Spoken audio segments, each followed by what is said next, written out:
Hello friend, good afternoon and welcome to my third lecture which is about acid base balance. इस पे हमने पहले बात की थी पीएच की। अब बारी है हमारी के आर्टेरियल गैसेस को समझने की।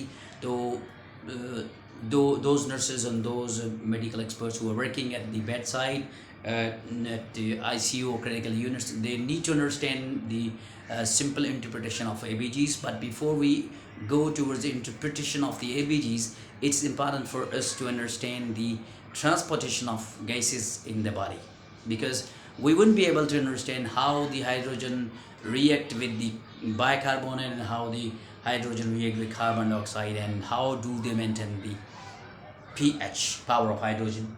And in this way our body homeostasis in the context of the acidity and alkalinity is maintained, right?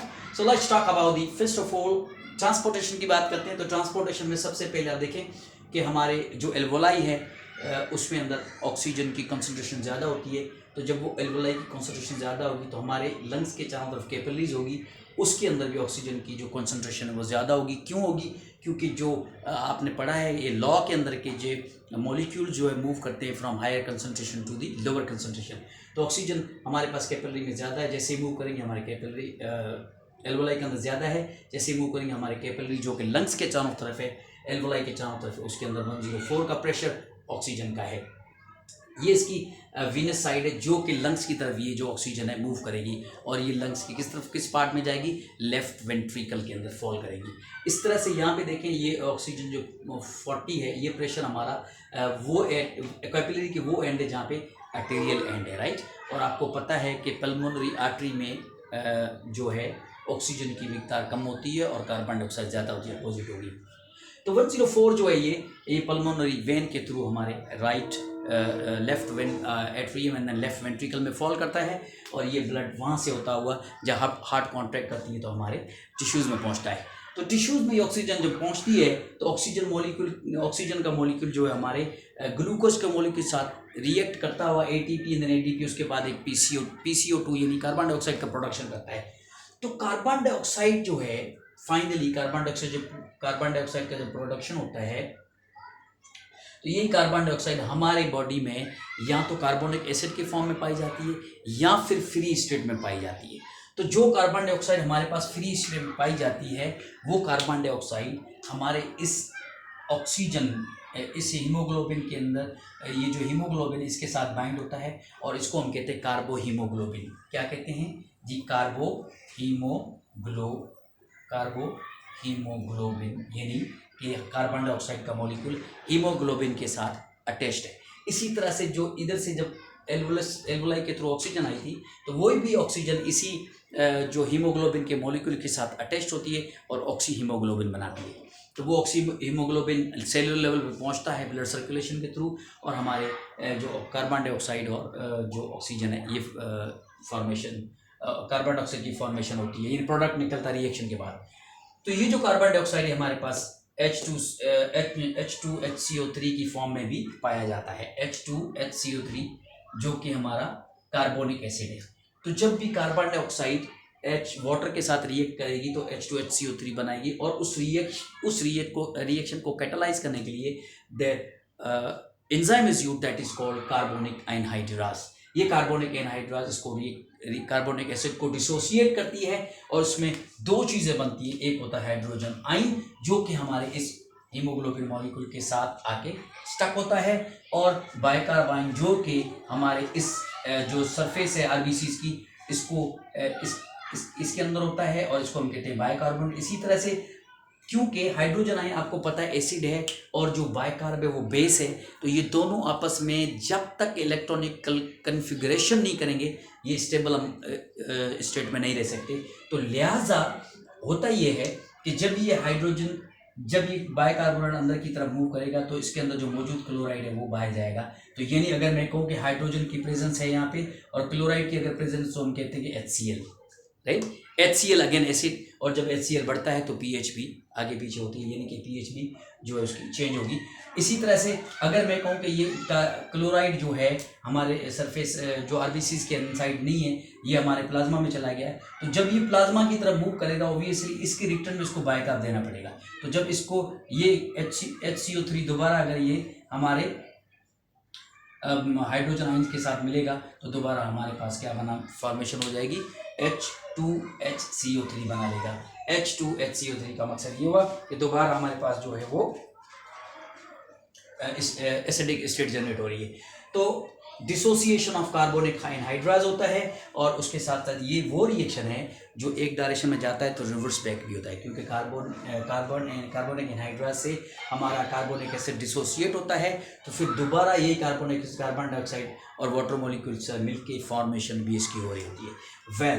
तो हम फाइनली यहाँ बात कर रहे थे कि हमारे जो कार्बन डाइऑक्साइड है वो जो है कैसे ट्रांसपोर्ट होती है। तो हमारे आरबीसी सरफेस के अंदर आप देखें तो कार्बन डाइऑक्साइड मॉलिक्यूल अटैच है, जिसको हम कहते हैं कार्बो ऑक्सी हीमोग्लोबिन। अब ये ब्लड, ये आरबीसीज हमारे इंटरस्टेशियल फ्लूइड से पहुंचता हुआ ये हमारे कार्डियोवैस्कुलर सिस्टम में पहुंचेगा थ्रू कैपिलरीज के बाद ये, क्योंकि इसके अंदर कार्बन डाइऑक्साइड ज़्यादा है तो ये हमारी वीनस के थ्रू होता हुआ हमारे लंग्स के, हमारे जो हार्ट है उसके जो राइट साइड है वहाँ पे आके फॉल के राइट वेंट्रिकल में, राइट एट्रियम में, then right ventricle. When heart contracts, यही राइट वेंट्रिकल से जो ब्लड है वो पल्मोनरी आर्टरी के थ्रू अगेन रीचेस हियर, यहाँ पहुँचेगा, यही फिनोमेना चलेगा। इस तरह से हमारी कार्बन डाइऑक्साइड और ऑक्सीजन ट्रांसपोर्टेशन होती है। अब now question is that how bicarb and carbon dioxide is maintain at in our body level. तो आपको बता दिया कि कार्बन डाइऑक्साइड जो है हमारे पास दो स्टेट में पाई जाती है, कार्बोनिक एसिड की फॉर्म में एंड ऑल्सो इन दी क्या कहते हैं इसको, फ्री स्टेट में भी कार्बन डाइऑक्साइड पाई जाती है।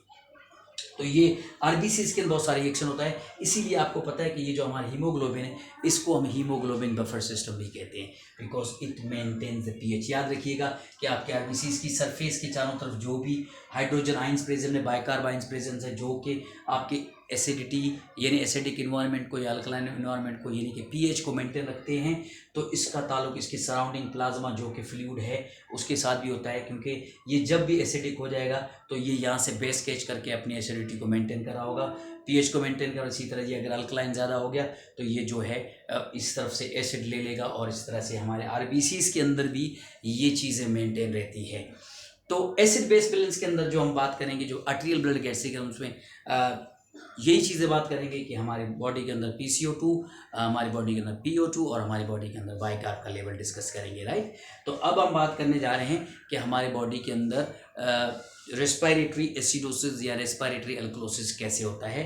तो इसको स्टडी करने से सबसे पहले आप जान लें कि आप जो है आपके नॉर्मल जो रेंजेस है वो क्या है पीएच की उसकी। तो ये आपको बात क्लियर हो गई कि हमारी बॉडी के अंदर कार्बन डाइऑक्साइड का ट्रांसपोर्टेशन कैसे होता है। इसी तरह से बाइकार्ब जो है हमारे हाइड्रोजन आयन के साथ रिएक्ट करता है, या वाटर जो है PCO2 के कार्बन डाइऑक्साइड के साथ रिएक्ट करके H2HCO3 कैसे बनाता है, और फिर H2HCO3 जो कि कार्बोनिक एसिड है ये फिर कार्बोनिक एनहाइड्राइड से ब्रेकआउट होता है। ब्रेकआउट होते हैं हाइड्रोजन आयंस और बाइकार्ब जनरेट करता है, दो अलग मॉलिक्यूल्स है। अगर हाइड्रोजन आयंस आपके इस सरफेस के अंदर सरफेस से बाहर मूव करेंगे तो बाइकार्ब आयंस अगर आपके सरफेस से बाहर मूव करेंगे तो ये हाइड्रोजन आयन स्टेबल कंडीशन में नहीं रह सकता। You know that because this is an acid and acid donate the proton, right? When acid donate the proton, then definitely it has to combine with a base which receive that proton, right. तो ये जो hydrogen ions है ये जैसे ही donate करेगा तो उसको कोई ना कोई बेस चाहिए ताकि उसके साथ रिएक्ट करे। तो अभी तो देखें हाइड्रोजन जो है हमारा HCO3 के साथ रिएक्ट करता हुआ इसने जो है रिएक्ट किया हुआ है, इसलिए इसको बाइकार्बोनिक एसिड बना हुआ है। लेकिन अगर ये बाइकार्ब हमारा इससे मूव करके बाहर निकलता है प्लाज्मा में तो उसके रिटर्न में जो क्लोराइड है वो भी माइनस चार्ज है, इसी तरह बाइकार्ब की तरह ये क्लोराइड हमारे इस सरफेस से अंदर आके HCl प्रोडक्शन कर लेगा, राइट। और अगर ये क्लोराइड ज़्यादा है तो क्लोराइड बाहर चला जाएगा, इसी तरह से बाइकार्ब अंदर आ जाएगा, हाइड्रोजन के साथ रिएक्ट करेगा और H2HCO3 फॉर्मेशन हो जाएगी, या फिर कार्बन डाइऑक्साइड H2O के साथ ये करके कार्बोनिक एसिड फॉर्मेशन कर लेगा। तो अब हम बात करेंगे कंडीशन, वो है हमारी ABGs के अंदर, और वो है एसिड बेस बैलेंस, राइट। तो आज हम बात करने जा रहे हैं एसिड बेस बैलेंस की। तो एसिड बेस बैलेंस के अंदर आप देखें तो आपके पास फ्यू पैरामीटर्स हैं जो कि नॉर्मल वैल्यूज़ के अंदर आपको याद करने होंगे। हमारे पास ये सीरीज़ ऑफ लेक्चर होगा, इस पर हम चलते जाएंगे, क्योंकि ABGs इतनी मतलब जितनी इजी है तो अगर सही समझे तो वो डिफ़िकल्ट भी है।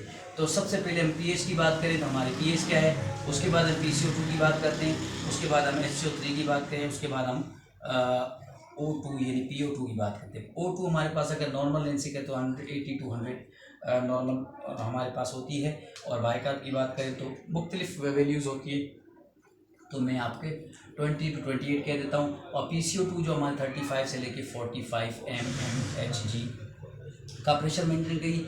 pH हमारे पास जो बॉडी की 7.35 to 7.45 होती है, राइट। तो ये बात करने जा रहे हैं आज हम।